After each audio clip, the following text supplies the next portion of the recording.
अस्सलाम वालेकुम, मैं हूं शहजाद हुसैन। अभी मैं आप लोगों को लेकर आया हूं जापान पेविलियन में, जो इन्होंने ग्रीनरी में अपना क्या रोल अदा किया है और कितना इन लोगों का किरदार है ग्लोबल वार्मिंग और टेम्परेचर जो है कम करने में। इन लोगों का क्या रोल है और क्या किरदार है, आइए देखते हैं। तो आपको उनका पेविलियन भी दिखाते हैं और उनके पास जो पौधों का मजमुआ है, कितने स्पीशीज़ है इनके पास प्लांट और पौधों के, वो भी आप लोगों के साथ शेयर करते हैं।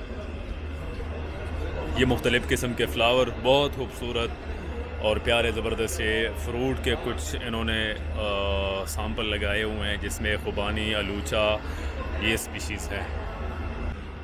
और ये मेरे ख़्याल में पूरी दुनिया को मालूम है कि फ्लावर फूल जो है इसकी ज़्यादातर स्पीशीज़ वो चाइना और जापान से ही पूरे दुनिया में एक्सपोर्ट होते हैं।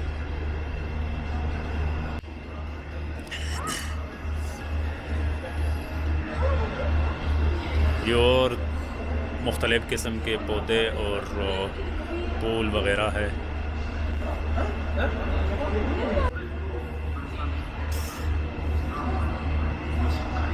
ये आप देखिए, ये एक किस्म का दरख्त है, बिल्कुल इसके फूल और सीड वग़ैरह बिल्कुल जो है स्टेम के साथ जुड़े होते हैं और वो ऐसा लगता है जैसे ये पूरा पौधा जो है इसके ऊपर छिलके वग़ैरह लगे हुए हैं।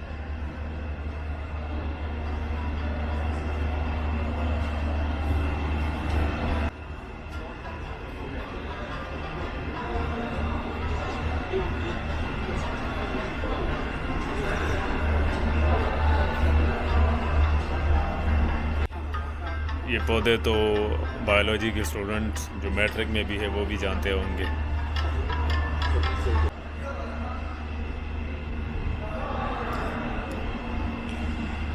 और ग्रीनरी को देख के तो मेरा दिल वैसे भी खुश हो जाता है, क्योंकि ये नेचुरल ब्यूटी जो है ये मुझे ख़ुद बहुत ज़्यादा पसंद है।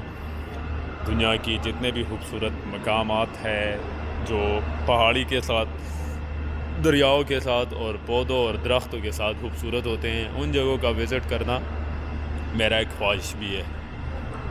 तो ये था जापान का पेविलियन जो मैंने आप लोगों के साथ शेयर किया, और इनका कंट्रीब्यूशन ग्लोबल वार्मिंग के कंट्रोल में और दुनिया की टेम्परेचर इंक्रीज़ होने से बचाने में ये लोग अपना कैसे रोल प्ले करते हैं और क्या क्या किरदार अदा करते हैं। कोशिश ये करते रहते हैं कि न्यू इन्वेंशन करें, नए पौधे जो है वो दुनिया से मुतारफ़ कराए और हर जगह जो है ये ग्रीनरी लगाने, सब्ज़ियात वग़ैरह, बागात और दरख्त, ये सारी चीज़ें लगाने की कोशिश करते रहते हैं।